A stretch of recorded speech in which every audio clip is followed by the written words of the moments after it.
¿Cómo están ustedes? Los saluda su amigo Mauricio Herrera. Como siempre, nuestras cápsulas de A Tu Salud. Y ahora tenemos un invitado muy especial.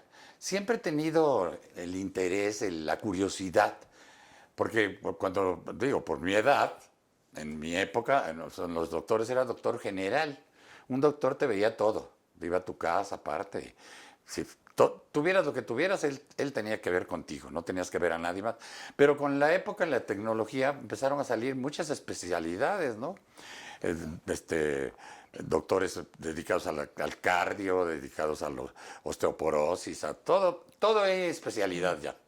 Y entonces conocí a una linda morenita. No, conocí de casualidad en una reunión al doctor Alberto de los Ríos, me- tratando a mi suegra que estaba enferma, y le dije, ay, qué gusto saludarlo, lo voy a invitar, porque es muy interesante para todos nosotros, la gente que está de determinada edad, qué quiere ser, qué es la geriatría, a qué edad es bueno entrarle, qué es lo que te ayuda, en fin, eso nos los va a explicar él. Claro Doctor que sí. Alberto, ¿cómo estás, Beto? Mucho gusto saludarte. Muchas gracias, Mauricio. Muchas gracias por la invitación. Con gusto intentaré ser un poquito claro y conciso en cuanto a cuál es la función del geriatra. Y sobre todo aprovecharé para también hacer la diferencia del geriatra y los gerontólogos. En el primer escenario es que los geriatras somos la rama de la medicina dedicada a la atención y el cuidado del adulto mayor, definiendo a las personas adultos mayores a 65 años. Los gerontólogos son todas las personas afines o interesadas en el conocimiento y aprendizaje y cuidado del envejecimiento, ¿no? Y eso incluye a la población adulto mayor y otros modelos de envejecimiento. Los geriatras en México actualmente O se sea que hace. el envejecimiento, que no tiene que ser porque la edad te dé el envejecimiento, sino que te envejeces prematuramente. Exactamente. Entonces Hoy ahí entra un gerontólogo. gerontólogo, que es el que ve también la parte como de políticas públicas, sociedad, mejores Ah, más prácticas, administrativo. más administrativo, más social, el que vería más los temas de salud y la atención médica integral del adulto mayor o de la persona con envejecimiento sería el geriatra. Hoy, ante este panorama en el cual pues a México y al mundo le están saliendo canas y están cada vez siendo más adultos mayores, empezamos a cambiar un poquito el proceso o el entendimiento que tenemos de lo que es vejez, Claro. ¿no? Y hoy separamos y somos muy claros que realmente vejez no es la cantidad de años que tengas, sino la cantidad de problemas asociados a tu salud que logres acumular en determinado tiempo. Es decir, Mauricio probablemente es más joven que personas más con menos años, pero más enfermedad. En ese escenario muy claro es personas jóvenes de 60, 65 años con muchas enfermedades crónicas como puede ser diabetes, hipertensión, que ya tuvieron un infarto, que tienen ya amputación de una pierna, pues su escenario de vejez es una vejez mucho más prematura y mucho más compleja que a lo mejor la de una persona que es funcional, activo y que probablemente en las siguientes horas está dando una función de teatro de 2 horas y media bailando y cantando, ¿no? Entonces, hoy el escenario que entendemos es que probablemente el envejecimiento es la carga o la complejidad que tengamos de enfermedades y no solo una suma aritmética del paso del tiempo. Ah, qué bonito. ¿Viste? Pues ya terminó. Muchas gracias, doctor. Ya dijo todo. No, pues es muy interesante porque lo que te decía yo que en mi época, en la época de mis papás y todo eso, pues había el médico general, ¿no? Y era tu amigo y te recargabas en él para todo, ¿no? O sea que no tenías problema. Y por ejemplo, ahorita que acabas de decir, es muy importante que ahora hay un 33% más de gente adulta, mayor. O sea, los adultos están comiéndose la época y entonces va a haber más gente grande. Porque yo digo, mira, yo saqué un libro que se llama Ser grande, no viejo, porque yo quiero quitar la parte que se dice viejo. Porque viejo quiere decir desgastado, que no sirve, hay que tirarlo. Si tú tienes unos zapatos viejos, un pantalón viejo, ¿qué haces? Pues lo regalas o lo tiras.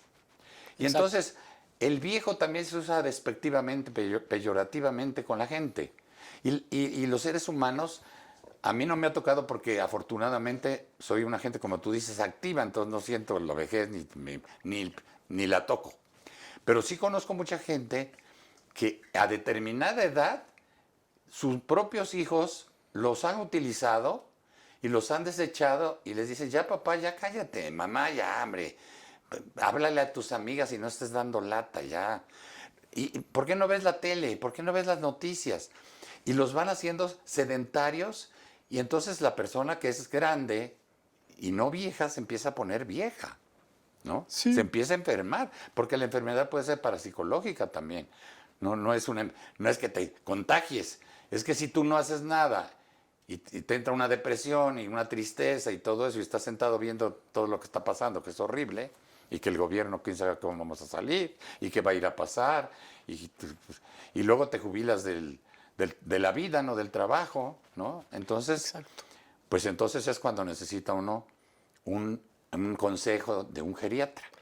Y esos consejos, ¿cuánto llevamos, Pepe? Ah, todavía te puedes echar otro speech, pues eché un monólogo rapidísimo. Podemos platicar, por ejemplo, cuál es qué, primero tú estudias medicina, Exacto. O sea, generalmente lo que pasó hasta ciertos años es, uno, el escenario global o el escenario real es que cambió la población y entonces empezamos a envejecer. Entonces, hoy la cultura que tenemos del adulto mayor es una cultura que hemos ido aprendiendo sobre la marcha. Y esto ha pasado que tanto sociedad como medicina hemos ido aprendiendo sobre la marcha. La geriatría es la rama de la medicina más joven. Realmente, que trata a la oficialmente, gente vieja. que trata a la gente vieja, que hoy es un problema muy frecuente, ¿no? Entonces, históricamente, por ejemplo, se empezó a regularizar entre los 80s y 90s la formación de geriatra como tal, como una subespecialidad dentro de la medicina interna. ¿Existen geriatras que hayan formadose antes? Sí, y probablemente se hicieron de forma empírica o se hicieron fuera de México.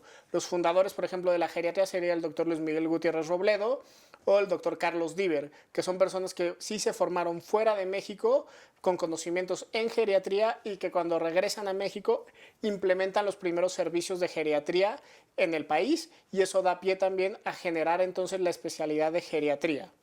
¿Qué es lo que pasaba hasta hace algunos años? Uno tenía que estudiar medicina interna, o sea, uno hacía medicina general, sus 6 años. Posteriormente tenía que hacer el examen de residencias médicas, el examen que hoy está en boga, hacer casi todos los médicos que terminan medicina general deberían de poder hacer una especialidad o si no hay suficientes plazas. Ese examen lo que hace es que permitas entrar a una especialidad de la medicina que se llama medicina interna. Posteriormente a la medicina interna tenías que terminar medicina interna y hacer una subespecialidad o alta especialidad que era geriatría. Eso te daba un proceso de formación de 12 años. Entonces, O sea que son 6 años más. 6 años más. Entonces, para un problema en el cual cada vez hay más adultos mayores, tu capacidad de respuesta en atención de salud tardaba 12 años. O sea, tú hoy salían 20 geriatras y hasta el próximo año iban a salir otros 20 Claro. y eso te iba a estar dando una probabilidad de que quien entrara a medicina hoy y quisiera ser Dentro de geriatra, 12 años tenía que... dentro de 12 años iba a ser realmente efectivamente un geriatra, ¿no? Entonces, obviamente, lo que ha pasado es que hoy la relación entre población adulto mayor y geriatras, somos 600, 500 geriatras contra 9 millones. No me digas. Entonces, la realidad es que hemos tenido que cambiar. Los cambios que se han logrado, impulsados mucho sí por la facultad, o sea, por la UNAM, por el IMSS, por algunas instituciones, es hacer una entrada directa desde medicina, cuando terminas, Para que hacer no hagas 4 medicina años. interna. Exactamente. Y entonces, en lugar de tardarte 12 años, te tardes 10. O de médicos generales, puedas entonces también solo tardarte 4 años. Eso lo que buscaría dar es que poco a poco Haya más. haya más y la relación sea un poco más justa. Claro. A la actualidad hay estados de la República, ciudades en México, Que en las no cuales tienen. no cuentan un geriatra. Fíjate nada más. Hay una población un poco no cuidada o no atendida en el punto de vista del adulto mayor y que probablemente sean las poblaciones más complejas. Claro. Población adulta mayor rural en la comunidad, la cual tenga alta necesidad de cuidados o una situación en cuanto a salud mucho más compleja, no carezcan y tengan un poquito de conocimiento acerca de geriatría dentro de ese entorno. Perfecto.